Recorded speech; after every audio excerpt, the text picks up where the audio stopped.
कहानी की शुरुआत होती है नवंबर की एक ठंडी सुबह से, जब रजीना और रिचर्ड रिच के पहले बेटे रिची का जन्म हुआ। जिस दिन रिची ने पालना छोड़ा, परिवार के सबसे भरोसेमंद नौकर हर्बर्ट ने उसकी देखभाल का जिम्मा अपने हाथ में ले लिया। यह लड़का दुनिया के सबसे अमीर परिवार में पैदा हुआ था। हालांकि रिचर्ड को अपने बहुत बड़े बिजनेस को संभालने के लिए कई घंटे ऑफिस में बिताने पड़ते थे, लेकिन तब भी वह हमेशा अपने बेटे के लिए वक्त निकाल लिया करता। उसके पिता एक बिजनेसमैन होने के साथ साथ बहुत अच्छे इंसान भी हैं। रिचर्ड ने हाल ही में यूनाइटेड टूल नाम की एक डूबती हुई फैक्ट्री को खरीद लिया, जो कि बंद होने वाली थी, और उसे फिर से सही करके उन्होंने 100 लोगों की नौकरियां बचा ली। इसी खुशी में फैक्ट्री के वर्कर्स जश्न मनाने लगे। अब क्योंकि उसके पिता बहुत बिजी आदमी हैं, इसलिए रिची को उनकी जगह पर जाना पड़ा। जब रिची हर्बर्ट और उसके बॉडीगार्ड के साथ फैक्ट्री में पहुंचा तो सबने उसका बहुत खुशी से स्वागत किया। तभी पास के एक मैदान में बेसबॉल खेल रहे कुछ बच्चे दुनिया के सबसे अमीर लड़के को देखकर काफी चकाचौंध में थे। इसकी जिंदगी सेट है भाई। वहीं इस भाषणबाजी के दौरान रिची उन बच्चों को देख रहा था कि यार, इनका सैया आराम से खेल रहे हैं। खैर, फंक्शन खत्म होने के बाद रिची मैदान की तरफ जाने लगा, लेकिन उसके बॉडीगार्ड फर्गसन ने उसे रोक लिया। गुस्से में हर्बर्ट ने बॉडीगार्ड को रिची पर से हाथ हटाने को कहा और प्यार से रिची को समझाया कि अभी हमें जाना होगा, बाद में किसी दिन खेल लेना। घर पहुंचने पर रिची का स्वागत उसके प्यारे कुत्ते डॉलरन ने किया और फिर रिची अपने माँ बाप से मिलने चल पड़ा। घर जाकर रिची ने देखा कि उसकी माँ ने एक आर्टिस्ट से कहकर पास वाली पहाड़ी पर उनके परिवार की तस्वीर बनवा दी थी। कुछ ज्यादा ही अमीर नहीं है यह लोग। रिची को पढ़ाने का जिम्मा भी देश के बड़े बड़े साइंटिस्टों का था। अब वो अपनी साइंस क्लास के लिए प्रोफेसर कीन बीन की लैब में गया, जहां प्रोफेसर उसे अपने नए नए आविष्कार दिखाने लगा। उसने एक ऐसी मशीन बनाई थी जो कचरे को तोड़ मरोड़ कर उससे नई चीजें बना देती थी। प्रोफेसर ने एक बहुत ही ज्यादा मजबूत चिपकने वाली गोंद भी बना रखी थी। एक बुलेट प्रूफ स्प्रे था जिसे बस कपड़ों पर छिड़क दो और उसके बाद गोली भी आर पार नहीं हो सकती। आखिर में उसने रिची को एक रोबोट मधुमक्खी दिखाई जो बनाई तो काम के लिए गई थी, लेकिन वह उसका इस्तेमाल करके हर्बर्ट को परेशान करने लग गया। लेकिन हर्बर्ट ने उसे आम मक्खी समझकर अपने अखबार से ढेर कर दिया। करोड़ों रुपए लगा के यह मधुमक्खी बनी थी और उसे यूं टेबल पर चपटा देखकर प्रोफेसर कीन बीन गुस्से से भर गया। उधर रना की रखी हुई वह आर्टिस्ट लेजर बीम का इस्तेमाल करके मूर्ति को नकाश रही थी और उधर से मिसेज रिच उसे बता रही थी कि कहां से क्या ठीक करना है। और रिचर्ड ना थोड़े मोटे लग रहे हैं, उनके गालों का साइज थोड़ा कम कर दो। उसी शाम उनके घर पर लॉरेंस वेंडो नाम का आदमी बिना बताए आ गया। लॉरेंस मिस्टर रिच के पार्टनर्स में से एक है। रात को खाना खाते वक्त रिची ने टेबल के दूसरी तरफ बैठना पसंद किया ताकि उसे लॉरेंस के साथ ना बैठना पड़े, और रेना उससे कहने लगी कि बैठना तो मैं भी नहीं चाहती, लेकिन तुम्हारे पापा के साथ मीटिंग में शामिल तो होना पड़ेगा। दरअसल जब से रिचर्ड ने अपनी पहली कंपनी शुरू की थी, तब से लेकर आज तक उसने कभी भी किसी को नौकरी से नहीं निकाला और इस पर उसे गर्व था। लेकिन लॉरेंस सिर्फ पैसों का भूखा था। वो रिचर्ड से कहने लगा कि इतना दान मत किया कीजिए, इस सब में कंपनी का 100 करोड़ से भी ज्यादा का खर्चा हो रहा है। तभी रजीना बीच में बोल पड़ी कि मैंने और मेरे पति ने हमेशा मुश्किल में पड़े लोगों की मदद की है, इसीलिए तो वो पुरानी फैक्ट्री खरीदी। लेकिन लॉरेंस कहने लगा कि उस फैक्ट्री से तो सबसे पहले छुटकारा पाना होगा, बहुत वक्त लगेगा उसे मुनाफा देने में। मगर रिचर्ड ने कहा कि सही कह रहे हो, छुटकारा पाने के लिए उनके कर्मचारियों को फ्री में दे देते हैं, सबके बीच में थोड़े थोड़े शेयर बांट देंगे। तभी प्रोफेसर कीन बीन वहाँ आ गया और बताने लगा कि मैं महीनों से जिस मशीन पर काम कर रहा था उसे बनाने में मैं कामयाब हो गया हूँ। उसने स्मेल मास्टर नाम का एक डिवाइस बनाया था जो किसी भी चीज को सूंघकर पता लगा सकता है कि आखिर इसमें है क्या क्या। नई नई चीजें देखकर रिच उसे आजमाने लग गए। रात को खाने के बाद मिस्टर एंड मिसेज रिच अपने मेहमान को हवेली से बाहर छोड़ने चले गए, लेकिन जाने से पहले लॉरेंस ने उन्हें चेतावनी दी कि अपनी सिक्योरिटी बढ़ा लो, दुश्मन बहुत हैं आपके। लेकिन रिचर्ड कहने लगा कि इसकी कोई जरूरत नहीं है, क्योंकि जो भी कीमती चीजें हैं वह हमारे पास है ही नहीं, वह रिच परिवार की तिजोरी में सुरक्षित बंद है। यह सुनकर उस आदमी ने एक अजीब सी मुस्कुराहट दी और वहाँ से चला गया, क्योंकि वह जानना चाहता था कि तिजोरी आखिर है कहाँ। अगली सुबह जब रिची का अलार्म बजा तो हब उसे जगाने के लिए कमरे में आ गया और एक बहुत ही हॉट टीचर क्लॉटिया उसकी सुबह की एक्सरसाइज करवाने पहुँच गई। नहाने के बाद रिची अपने कमरे में लौट आया और उसने कंप्यूटर ऑन किया ताकि वह यह पता कर सके कि उसके पिता कहाँ पर हैं। स्कैन करने के बाद कंप्यूटर ने बताया कि उसके पिता इस वक्त व्हाइट हाउस में हैं। तभी रिची ने उन्हें वीडियो कॉल लगा दी। अपने बेटे का फोन देखकर रिचर्ड ने सोचा कोई जरूरी बात ना हो और उसने प्रेसिडेंट से कहा कि बस 1 मिनट में बात करके आता हूँ। लेकिन रिची तो दिखा रहा था कि पापा देखो, ठुड्डी पे पिंपल हो गया मेरी। खैर, अपने पिता से बात करने के बाद रिची स्कूल चला गया और अपने कुछ क्लासमेट्स से मिला। तभी एक बिगड़ा हुआ लड़का वेटर पर चिल्लाने लग गया, क्योंकि उसने जो कॉफी मांगी थी वेटर दूसरी ले आया था। अपने क्लासमेट को थोड़ा शांत करने के लिए रिची ने उसके पिछवाड़े में अपनी तलवार चुभा दी, जिससे पूरी कॉफी उसके कपड़ों पर गिर गई। बाद में रिची जब घर जा रहा था तो हर्बर्ट ने उसे बताया कि आज आपकी ट्यूशन क्लास नहीं है, कैंसिल हो गई। तो रिची ने हर्बर्ट से कहा कि मुझे नई फैक्ट्री में ले चलो। वहाँ पर रिची बाकी बच्चों के साथ मिलकर बेसबॉल खेलना चाहता था, लेकिन बच्चे कहने लगे कि जहाँ पर ना आप कहाँ नॉर्मल बच्चों के साथ खेलोगे, जाओ अपना सोने चांदी का बैट बॉल ले लो। लेकिन इस पर रिची कहने लगा कि चलो 100 से 100 की शर्त लगाते हैं, तुम्हारा जो भी बेस्ट बॉलर हो उसके होम रन मार के दिखाऊंगा मैं। शुरुआत में तो ग्लोरिया ने बड़ी जबरदस्त बॉलिंग की और रिची बॉल को छू तक नहीं पाया, लेकिन फिर उसने ध्यान लगाकर बॉल को जबरदस्त तरीके से मारा। अब बाकी सब शर्त हार चुके थे और उनके पास रिची को देने के लिए पैसे तो थे नहीं, तो उसने कहा कि इसके बदले में संडे को मेरे घर आ जाना। लेकिन ग्लोरिया कहने लगी कि हम पैसे ही दे देंगे, जिससे उदास होकर रिची यह कहकर आ गया कि कोई बात नहीं, मत आना, पैसों की भी जरूरत नहीं है। छुट्टी वाले दिन पूरा परिवार एक साथ कहीं जाने के लिए तैयार हो रहा था। लगे हाथ वो इंग्लैंड की रानी से भी मिलने वाले थे। सर्वेंट्स ने प्लेन को तरह तरह की गिफ्ट्स से भर दिया जो वह लोग रानी को देने वाले हैं, और तभी फर्गसन ने तोहफों के साथ एक लाल डब्बा भी रख दिया। रना हैरान हो गई जब उसे पता चला कि उसके पति स्मेल मास्टर नाम के उस गैजेट को भी रानी को देना चाहते हैं। रिची पहले ही प्लेन की सीट पर बैठ गया था, लेकिन उसे उदास देखकर रजीना ने हर्बर्ट से पूछा कि यह इतना दुखी क्यों लग रहा है। तो हर्बर्ट ने कहा कि इनको यहीं छोड़ जाओ, छुट्टी वाले दिन थोड़ी मौज मस्ती हो जाएगी। रेजिना को भी हर्बर्ट की बात सही लगी, इसीलिए उसने रिची से कहा कि तुम यहीं रह जाओ, मौज मारो। रिच परिवार के सभी लोगों को प्लेन में देखकर फर्गसन ने राहत की सांस ली, क्योंकि उसने अपना मिशन पूरा कर दिया था। उसी दिन डायान ग्लोरिया की माँ हर्बर्ट के बुलाने पर रिची रिच की हवेली में आ गई। इतनी बड़ी हवेली को पास से देखकर बच्चे हैरान हो गए और फिर रिची ने भी बड़ी खुशी से उनका स्वागत किया। वो उनसे बिल्कुल भी नाराज नहीं था। रिची ने सबको अपने बड़े से घर का टूर दिया। उसके घर के अंदर अपना पर्सनल मैकडोनल्ड्स था। खाना खाने के बाद रिची उन सबको अपने पर्सनल झूलों वाले पार्क में ले गया और सभी ने झूलों के मजे लिए। फिर सभी बच्चे क्वाड बाइक्स पर घूमने लगे। उस वक्त हर्बर्ट डायन को हवेली दिखा रहा था। तभी अचानक से बच्चे फुल स्पीड में आ गए तो हर्बर्ट ने तुरंत डायान को अपने पास खींच लिया ताकि उसे चोट न लगे। हवेली के आसपास रोमांच जारी रहा। अब रिची डॉलर और ग्लोरिया के साथ पेड़ के नीचे आराम करने लगा, जबकि बाकी बच्चे झील में जेट स्की चला रहे थे। आखिरकार रिच सबको रोलर कोस्टर वाला झूला दिखाने ले गया जो उसे क्रिसमस वाले दिन गिफ्ट में मिला था।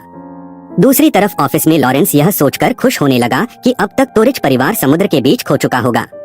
उसने तो बड़े कमरे में शिफ्ट होने की तैयारी शुरू कर दी थी। उधर प्लेन के अंदर रिचर्ड ने अपनी बीवी से कहा कि अभी तुम प्लेन को संभालो, तब तक मैं कॉफी लेकर आता हूँ। रेना को शक हुआ कि उसका पति रानी के लिए ली हुई चॉकलेट्स खाने वाला है और उसने मना किया कि वह मत खाना, लेकिन रिचर्ड झूठ मूठ कहने लगा कि मैं अपनी डाइट के साथ मजाक नहीं करता। कॉफी पीने का नाटक करते हुए उसने स्मेल मास्टर निकाला और फिर चॉकलेट्स का डब्बा ढूंढने लगा। चॉकलेट तो नहीं मिली, लेकिन उस लाल तोहफे के अंदर एक अजीब सा केमिकल मिला। रिचर्ड रेजिना से पूछने गया कि इसके अंदर क्या है। केमिकल का नाम सुनते ही रेना समझ गई कि यह एक बम है और उसने कहा कि तुरंत इसे बाहर फेंक दो।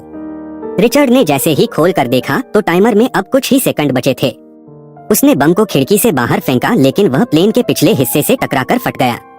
नुकसान की वजह से अब उनका जहाज नीचे गिरने लगा। हादसे की खबर आने से पहले ही लॉरेंस ने तो रिचर्ड के ऑफिस में अपनी जगह बना ली और अपनी कामयाबी का जश्न मनाने के लिए उसने वाइन की बोतल खोल दी। अपने नए दोस्तों को अलविदा कहने के बाद रिच को यह दुख भरी खबर मिली कि उसके माता पिता का प्लेन अचानक से गायब हो गया है। रिची तुरंत अपने कमरे में दौड़ा और कंप्यूटर का इस्तेमाल करके अपने पिता का पता लगाने की कोशिश करने लगा, लेकिन लंबी तलाश के बाद भी कोई सिग्नल नहीं मिला। फिर जब यह खबर हर तरफ फैल गई तो फर्गसन लॉरेंस के नए ऑफिस में जाकर बताने लगा कि हमारे प्लान में थोड़ी सी गड़बड़ हो गई है। पता चल रहा है कि रिची को ऐन वक्त पर प्लेन से उतार दिया था, इसीलिए उसके परिवार की पूरी संपत्ति का कानूनन वही वारिस बनेगा। यह सुनकर लॉरेंस गुस्से से भर गया, लेकिन फिर कहने लगा जैसा मैंने उसके माँ बाप के साथ किया है वैसा ही इसके साथ भी करूँगा। समुद्र में तलाश शुरू कर दी गई, लेकिन अब तक मिस्टर और मिसेज रिच का कोई पता नहीं चला। लेकिन फिर भी रिची को यकीन था कि उसके माँ बाप जिंदा हैं। खुशकिस्मती से लड़के का यकीन सही निकला, क्योंकि दोनों एक लाइफ बोर्ड का इस्तेमाल करके खुद को बचाने में कामयाब हो गए थे और वहीं पर मदद का इंतजार कर रहे थे। रिचर्ड उस डिवाइस को ठीक करने की कोशिश कर रहा था जिससे वह अपने बेटे से बात किया करता था, क्योंकि उसे विश्वास है कि इस तरह रिची उन्हें ढूंढ निकालेगा। मगर उसे ठीक करना इतना भी आसान नहीं था। वहीं रजीना को पूरा यकीन था कि इस बम को प्लेन में लॉरेंस ने रखवाया है। वह कहने लगी कि तुम्हें लॉरेंस को कई साल पहले निकाल देना चाहिए था, लेकिन रिचर्ड अभी भी इस बात को मानने के लिए तैयार नहीं था। इस वक्त दोनों की सबसे बड़ी चिंता यह थी कि वह रिची को चेतावनी दे सकें कि उसकी जान खतरे में है। क्योंकि जिसने भी प्लेन में बम लगाया वह उसे भी मारने की कोशिश करेगा। अब रिचर्ड की गैर मौजूदगी में लॉरेंस कंपनी का नया प्रेसिडेंट बन गया। उसने पहला आर्डर दिया कि वह नई फैक्ट्री थी ना, उसे बंद कर दो, जिस वजह से ग्लोरिया की मां की नौकरी भी चली गई और उसने यह सब कुछ रिची को बताने का फैसला किया। यह सुनकर रिची अपने पिता की कंपनी संभालने पहुंचा। उसने कहा कि जब तक मेरे माता पिता लौट कर नहीं आते तब तक मैं प्रेसिडेंट रहूंगा। अब जब उस पर जिम्मेदारियां आ गई तो उसने फैक्ट्री को दोबारा खुलवाया और लॉरेंस को किसी भी कर्मचारी को निकालने से रोक दिया। कुछ दिन बाद ग्लोरिया और उसके दोस्त ऑफिस जाकर फैक्ट्री दोबारा खोलने के लिए रिची को शुक्रिया करने गए। वहाँ एक च्युइंगम लेने की कोशिश में पीवी ने मशीन ही तोड़ दी। खैर, घूमते घुमाते बच्चे अपने दोस्त के ऑफिस में घुस गए और रिची को देखकर बहुत खुश हुए।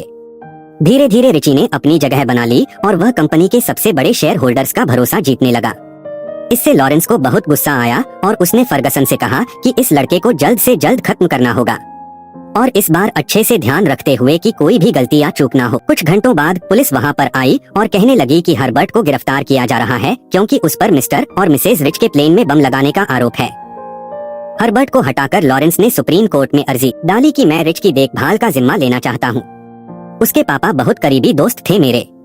दोबारा सत्ता में आते ही लॉरेंस ने रिच फैमिली के घर में काम करने वाले सभी लोगों को निकाल दिया, यह कहकर कि हो सकता है यह भी हर्बर्ट के साथ मिले हुए हो।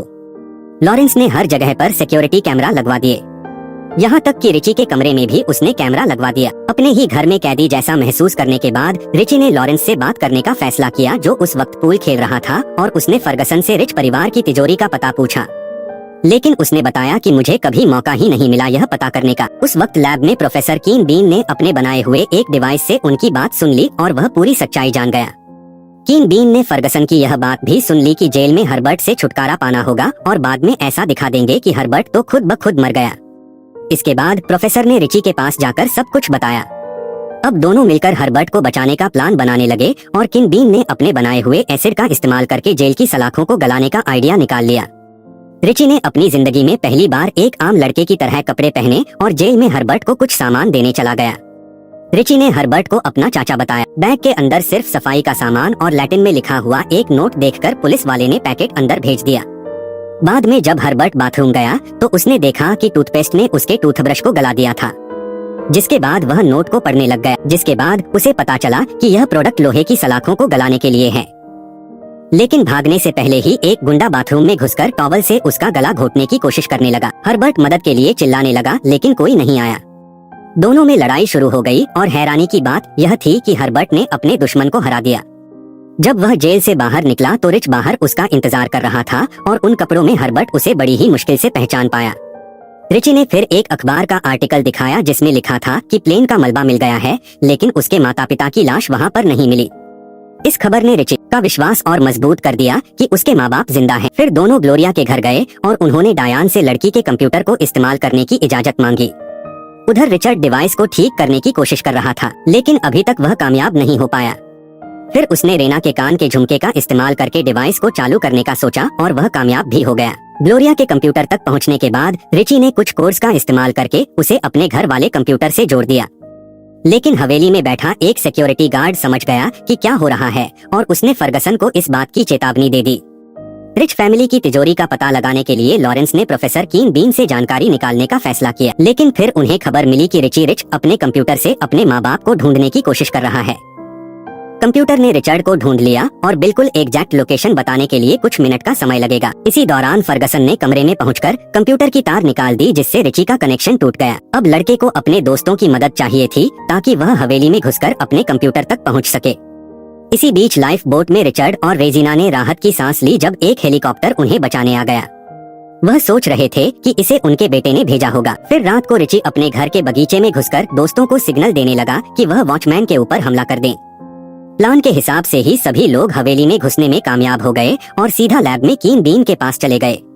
प्रोफेसर को आजाद करने के बाद रिची उससे गार्ड को भटकाने में मदद मांगने लगा। जब वह हर्बर्ट के साथ मिलकर अपने कमरे तक पहुंचने की कोशिश कर रहा था, प्रोफेसर ने सिक्योरिटी गार्ड को भटकाने के लिए गार्डन को पानी देने वाली टंकी में केमिकल मिला दिया और अचानक से फाउंटेन में कई बुलबुले उठने लगे। और जब हवेली में काम करने वाले लोग इस प्रॉब्लम को सुलझाने के लिए इकट्ठा हुए तब बीवी और बाकी बच्चों ने सिक्योरिटी कैमरास बंद कर दिए। तब रिची और हर्बर्ट बेडरूम में दौड़ कर गए, जबकि बाकी बच्चे हवेली से बाहर भागने लगे।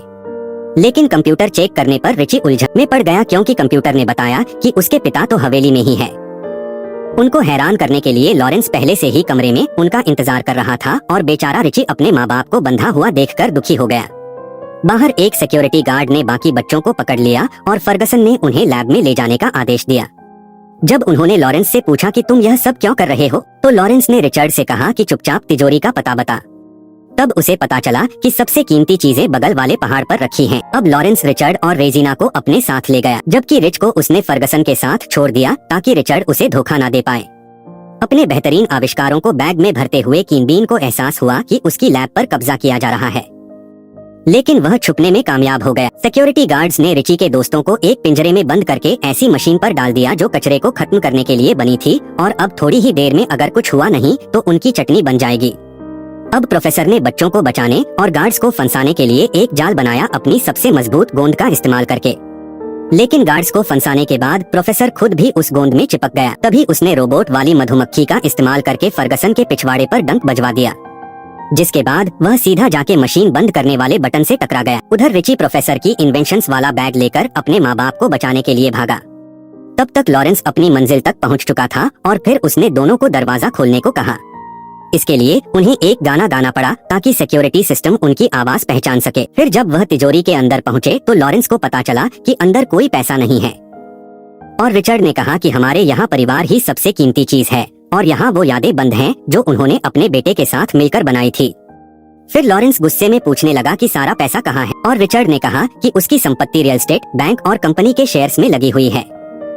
गुस्से में लॉरेंस ने अपने आदमियों को दोनों को खत्म करने के लिए कहा और तभी रिची तलवार लेकर उसे रोकने आ गया। लॉरेंस ने उसे देखते ही उस पर गोलियां चला दी, लेकिन रिची को कुछ नहीं हुआ क्योंकि रिची ने तिजोरी में घुसने से पहले बुलेट प्रूफ स्प्रे मार लिया था। इस मौके का फायदा उठाकर रिचर्ड और रेजिना ने लॉरेंस और उसके सिक्योरिटी गार्ड को गिरा दिया। फिर वह तिजोरी से भाग निकले और रिचर्ड ने अपने दुश्मनों को अंदर ही बंद कर दिया, लेकिन लॉरेंस किसी तरह बच निकला और परिवार का पीछा करने लगा। अब तीनों को अपनी बनाई हुई मूर्तियों के कान के रास्ते से भागना पड़ा। फर्गसन ने उन्हें देख लिया और वह लेजर बीम का इस्तेमाल करके उन्हें खत्म करने की कोशिश करने लगा। थोड़ी देर बाद लॉरेंस भी वहां पहुंच गया और उन पर गोलियां चलाने की कोशिश करता रहा, लेकिन उसके अनाड़ी सिक्योरिटी गार्ड ने उसे रोक दिया। जब रिच परिवार धीरे धीरे मौत के मुंह की तरफ बढ़ रहा था तो हर्बर्ट ने आकर फर्गसन पर हमला बोल दिया। दोनों के बीच जबरदस्त लड़ाई हुई और फर्गसन ने एक बार फिर से लेजर का इस्तेमाल करके मूर्तियां तोड़नी शुरू कर दी। रेजिना गिरने वाली थी, पर तभी रिचर्ड ने उसे झुलाकर सीधा अपनी मूर्ति के मुंह पर पहुंचा दिया। फिर वह अपने बेटे को नीचे आने में मदद करने लगा, लेकिन फर्गसन परिवार के लिए मुश्किलें खड़ी करने पर तुला हुआ था। हर्बर्ट को हराने के बाद सिक्योरिटी गार्ड फिर से मूर्तियों को तोड़ने में लग गया और तब तक नहीं रुका जब तक हर्बर्ट ने उसके सर पर एक मूर्ति देकर नहीं मारी। फिर हर्बर्ट ने लेजर के ऊपर कब्जा करके लॉरेंस पर हमला कर दिया और लॉरेंस अब एक रस्सी से लटका हुआ था। ठीक उसी वक्त पर रिचर्ड ने उसे अपनी कंपनी से निकाल दिया और रेजिना ने जोरदार मुक्का दिया। कुछ महीनों बाद लॉरेंस और उसके वफादार साथी जब जेल से बाहर आए तो वह एक बगीचे में माली का काम करते हुए दिखे। इस दौरान रिची और उसके दोस्त अपनी जीत का जश्न मना रहे थे। अपने बेटे को कुछ सच्चे दोस्तों के साथ देखकर रिचर्ड और रेजिना को बहुत खुशी हुई।